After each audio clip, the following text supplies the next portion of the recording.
He is a French-Italian lecturer on geopolitics. He's also a researcher who specializes on radical Islam, terrorism, and relations between the West and the rest. First, I will explain what is the OIC goal, and secondly, I will develop the killing of freedom concept of defamation of religions, supported by OIC.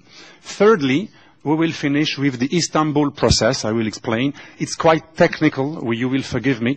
I'm not used to it, but it was important to do something little technical. And the Western reaction against this offensive, the OIC anti-freedom theocratic agenda. First, what is OIC and its goals? The OIC is the most important intergovernmental organization over the world, just after ONU, United Nations, and non-allied group. It's one of the most important group of nations, but the only one based on religion. The only group intergovernmental at official level who is based on defense of religion, defense of Muslim interest, and extension of Islam with a project of conquest of the world. It's very important to know that the main leaders are not only fascist and totalitarian countries such as Pakistan, Saudi Arabia, Iran. It's also a friend of the West. And I have been criticized many times by my American friends when I criticized Turkey in the past. And now they all recognize that Turkey is not a friend of the West. It's not a friend of NATO. It's one of the new leaders of Islamic world. It's a neo-Ottoman country. Erdogan has shown his face with Israel, criticizing Jewish in the media, accusing them to plot against humanity. Then those leaders of OIC are not only fascist states, bad scene, rogue states, but also friends of the West. It's very important to note it. The main goal of OIC are two. It's the main goal of all Islamists, democratic Islamists or terrorist Islamists. They share, on the long run, the same goal. First, to re-Islamize Islamic world by using any kind of weapons. And it's why the Arab Spring was something fantastic. The ingenious Western, even from the left, the right wing, Westerners say it's fantastic. The Arab Spring is fantastic. They are like us, young ladies with no veil and young people with blue jean, democracy. But we know that the aim of Arab Spring was to remove like secular or Shi'i countries in order to place a Sunni Sharia-based movement like we see in Morocco. Recently in Morocco, a new democracy in Morocco, it's authorized to rap a girl if you want to marry her. It's fantastic. The Arab Spring brought the Sharia back to Morocco, and the same in Tunisia. My supporters, my friend in Tunisia are in jail or beaten in the street. Those who organized the revolution, because also their Muslim Brotherhood are taking the power. This is the first goal of OIC: re-Islamize non-submitted Sharia regimes, to submit all those who are apostate, unbelievers, secular, Kemalist, Bourguibist, what you want, socialist, and those who are not Sharia submitted. Even those who drink during the Ramadan. Now in Tunisia, it was possible that when we were living with my family, we are a Sicilian family from Tunisia, it was possible to drink during the Ramadan. Now, to drink alcohol, even orange juice, now nothing. Tunisia is coming back to the Sharia. Second goal of OIC is to conquer the West and to conquer what Tariq Ramadan and his master, Qardawi, call Dar of Shahada or Dar el-Shahada or Dar el-Da'wa. Europe is seen not anymore as a Christian country, but as a post-Christian country, already submitted to Zimitude, then in a way of Islamization. It's something official. You can hear Qardawi saying it's not anymore Dar al-Harb. It's not a war. The land of the war is the land of predication in the way of Islamization. This is the second goal of OIC, and it's partly achieved in some cities of Europe. Then this is the main goal of OIC. What is composed OIC by what? It is composed by the four principal tendencies of the Islamization in the world, what I call the five pole of Islamization. First, Saudi Wahhabism Salafi pole, or tendency. Second, Muslim Brotherhood, very important, the main one, and the supporter of the Arab Spring. After that, underestimated the Turkish Milli Görüş movement, who brought to power AKP in Turkey. It's Milli Görüş, a very powerful organization, like a little bit, it's like a Muslim Brotherhood, but with a Turkish way. And after that, Indo-Pakistani Sunni. All those who want to conquer the West are not Shia. The West is very stupid. We always target only Shia countries like enemies, Syria, Iran, but the only who want to conquer and really plan to conquer the West are Sunni, our friends. And above all, the supporters of OIC, Muslim Brotherhood, Salafi, etc. But you know everything of this. The Islamic Declaration of Human Rights was something very important in 1981 and in 1990. 2 times, OIC with Pakistan, Saudi Arabia, and 57 members of OIC, they made an Islamic controversial declaration of human rights based on Islam. It's an opposite to our Universal Declaration of Human Rights. It was the first coup because even the United Nations accepted a certain legitimacy. In the United Nations, Sharia-based Human Rights Declaration of Islam by OIC is considered as not a binding text, but something which is recognized as many texts, is one of the texts who promotes human rights. It was the first submission of United Nations to this strategy of Sharia and Islamization of the West. Now, let's see the concept of defamation of religions. The second step of OIC plan has been implemented successfully inside the United Nations since 1999, when the OIC began to promote the concept of defamation of religion. It was the consequences of the Islamic Declaration of Human Rights. Second step. This concept is a serious threat for our democracy values because it aims to restrict freedom of speech as a way to prevent intolerance and religious hatred. The role of Pakistan. It's important to say that since 1999, the main important supporter of Sharia and OIC Declaration of Human Rights and defamation of religion and penalization of Islamophobia was the most Christianophobic and one of the most totalitarian Ben Laden promoter and Taliban promoter, it names Pakistan, was one of the most intolerant and persecutor countries over the world. It's what I call a mirror accusation. Perhaps to forgive that they are persecuting Christian and they are Christianophobic, perhaps the theme of the subject, the issue of Islamophobia, is to, like someone is making something against you, you accuse him on the contrary, and you accuse him to do what he's doing. It's exactly what I call the mirror accusation. It's the main strategy of OIC. To hide their Christianophobia, which is a crime, a genocide Christianophobia, they accuse us to be what we are not, Islamophobe. Let's come back to OIC Decade Plan. It was a decade plan until now, organized by OIC, since 2001. 2001, first declaration. December 2005, second time, a resolution about against defamation of religion held by Pakistan. March 2007, a non-binding resolution named Islam as the only religion concerned. It was accepted with 108 votes, and this text was blaming the West for targeting Islam after the September the 11th. And it's very interesting to analyze the strategy of OIC. Instead of making a self-critic and a fighting against the legal Sharia roots of the Islamo-terrorism and September the 11th, the OIC used September the 11th tragedy as a new pretext to make the West feel guilty for accusing it to crucify a Muslim and by introducing a clash of civilization. It's fantastic. When they bomb us, they accused us to be Islamophobe. It's fantastic. It's the first time. It's like, a psychopath criminal. He always accused the victim. He's never responsible. And it's very interesting to see that the West feel guilty. Perhaps if they bomb us so much, perhaps we did something bad. But, Talleyrand said, when someone hates you, it's not because you did something bad. It's because you did something well to him. but this is psychology. It is psychology. In 2009, 23 countries voted in favor of another resolution.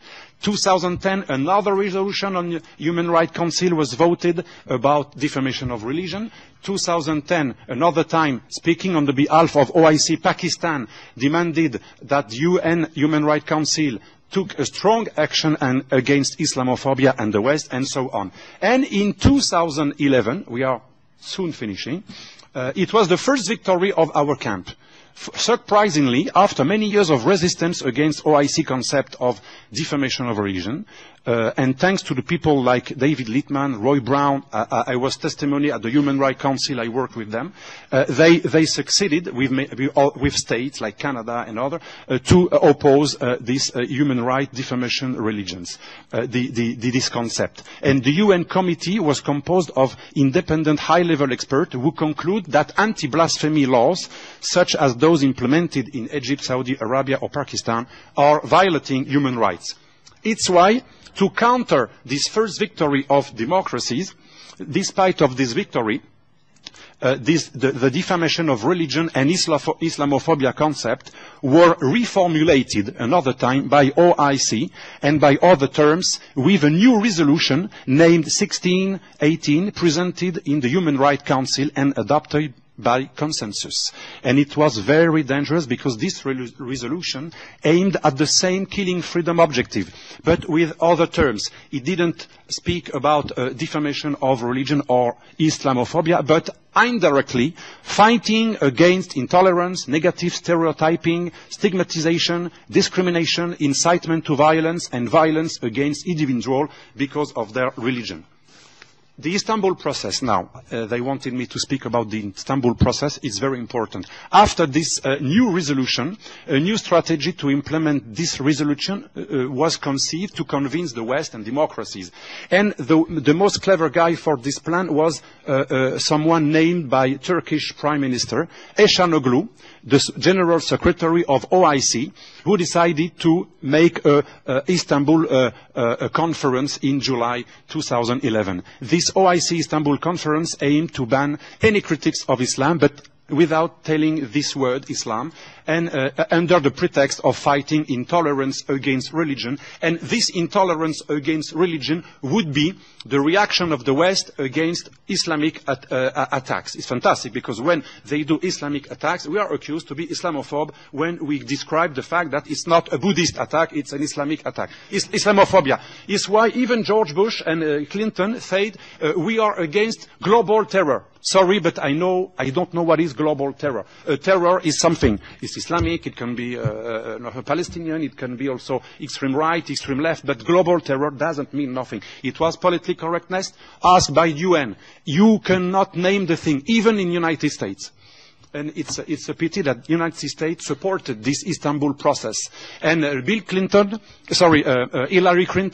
and Barack Obama accepted. Even if they said they didn't want to cancel liberty of freedom, they accepted the legitimacy of the Istanbul process, who has aim to legitimize this last resolution to condemn the fact of criticizing religion. But the only one who doesn't want to criticize his own religion is Islam. Then it was the same than defamation of religion. And it was important because in his outtext, OIC said that we must introduce binding law to limit, officially to limit liberty of freedom. And it was, the text of OIC is clear. We must create the necessary environment conducive to prohibition of defamation of religion and incitement to hatred, violence, discrimination, and to create binding organization who condemn any critique of religion. This was a very big coup for them, and they created a new concept, the test of consequences. Very interesting. The test of consequences means even if the Muslims are making violence, we must know why. because it was a consequence to a first provocation. When the West targets Islam as the source of terrorism, it provocates, or when they burn Quran, or when they caricature Danish cartoon, etc., it's a provocation. And the violence of Muslims burning, killing Christians, like in European Union, they killed the representative of European Union in Morocco after Danish cartoon and Ratisbonne Pope speech. But never one in the European Union, I work here, they said no any comment on this. The first representative official of European Union in Morocco was killed with his child in Morocco in reaction. But it was a reaction. European Union as a appeasement policy, don't speak about that. But if someone insults Islam in Europe, of course you must speak and you must say that it's a Christian or a Jew or Zionist who did it. Then this test of consequences was very grave, very serious, and it's a pity that America legitimized it, Obama administration, and after that Europe said that she will receive the next conference of Istanbul. First was in Istanbul, secondly in Washington, D.C., and now they want to organize this in Europe. And we are here to say no. We are here to say that we will try to stop this. And you must not underestimate your power. If we make pressure, we can have a big effect here. The European Parliament, since Lisbon Treaty, has more power. The European deputies, MP, can do many, many things. Then don't be afraid, never give up, and you can be sure that we are able to make history, we are able to act in the history, and in really brief conclusion, I will say that we can do two things. My friend Armando Marocchia, that I thank because it's a freedom fighter, president of Oriana Fallaci Memorial, told me, but what do you propose? It's easy to criticize. I propose two things. I think that the history is made by the words, like it's written in Évangile selon Saint Jean. Then, the strategy of our enemies, the enemies that described Karl Popper, the enemies of tolerance, who use tolerance against tolerance, we must know their strategy. The strategy is to target us as Nazi, fascist, racist.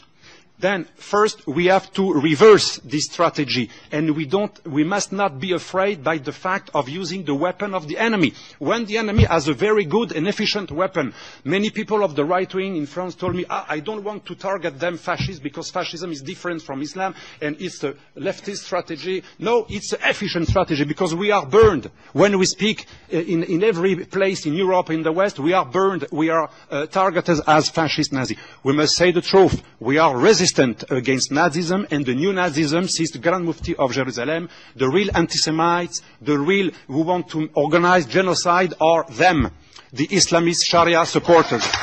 First,